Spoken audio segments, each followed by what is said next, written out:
Consumers face the greatest stress on their household finances in a generation, so it's not surprising that many families wonder why food prices are rising and how this is affecting their grocery bills.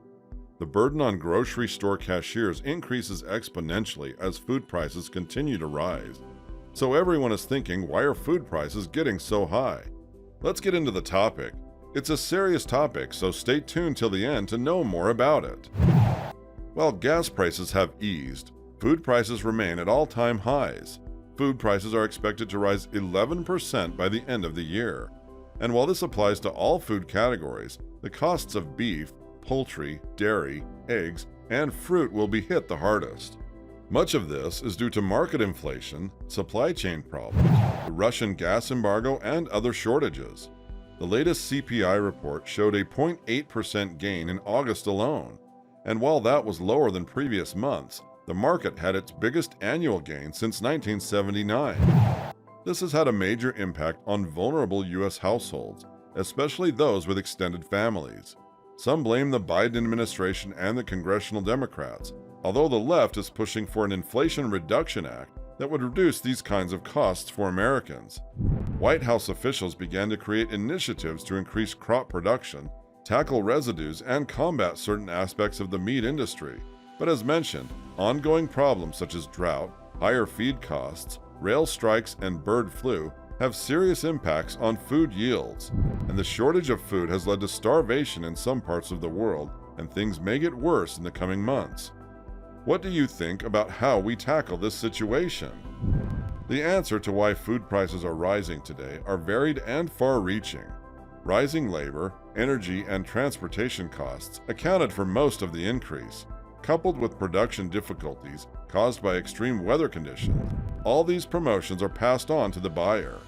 Global food prices started to rise in mid-2020 as businesses closed due to the COVID-19 pandemic, which weighed on supply chains. Farmers dump milk and leave fruit and vegetables to rot because of a lack of trucks available to transport goods to supermarkets, where prices soar as consumers stock up on groceries. A shortage of migrant workers due to lockdowns that have restricted movement has damaged crops around the world. Since then, in many parts of the world, there have been problems with important crops. Brazil, the world's biggest soybean exporter, suffered a severe drought in 2021. China's wheat harvest this year is among the worst so far. Concerns about food security, which have increased during the pandemic, have prompted some countries to stockpile staple foods to prevent future shortages, limiting supply to global markets. Russia's invasion of Ukraine in February worsened the outlook for food prices. The UN Food Agency reported that prices hit all-time highs in February and again in March. Russia and Ukraine account for nearly one-third of the world's wheat and barley, and two-thirds of global exports of sunflower oil used for cooking. The fourth largest corn exporter in the world is Ukraine. The conflict has damaged Ukraine's ports and agricultural infrastructure and is likely to limit the country's agricultural production for years to come. Some buyers have avoided buying wheat from Russia because of Western sanctions, so how will food requirements be fulfilled?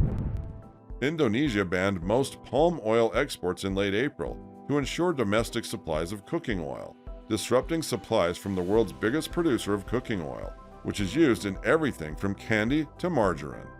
Disruption to shipments of crops from the Black Sea region exacerbated rising food prices, which had already hit a 10-year high in Ukraine's pre-war index due to problems with global crops.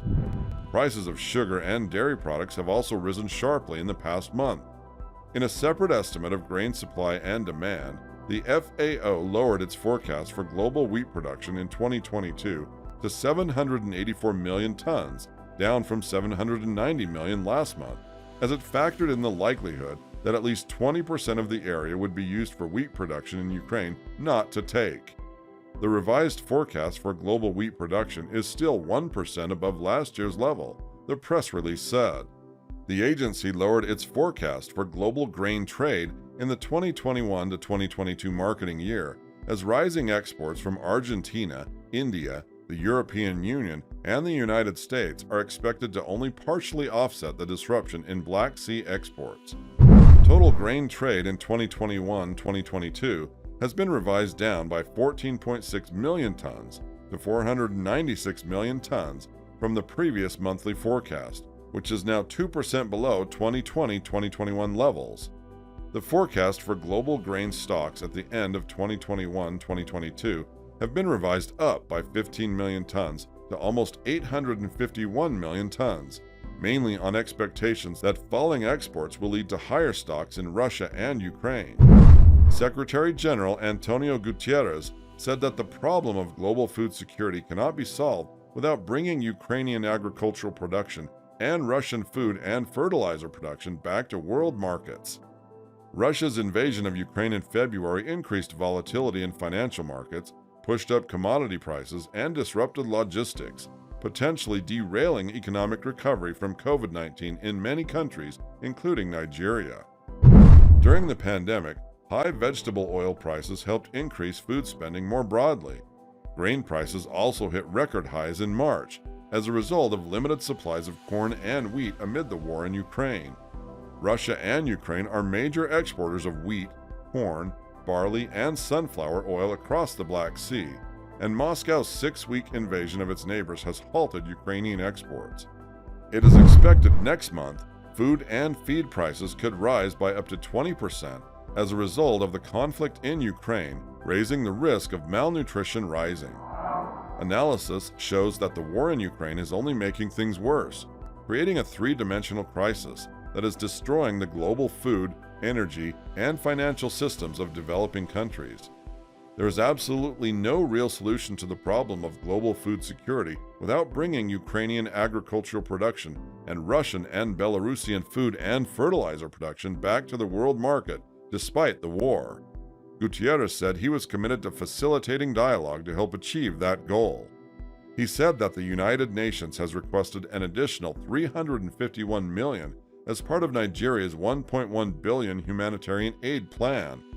President Muhammadu Buhari said the continent was concerned that attention to Russia and Ukraine could override other issues.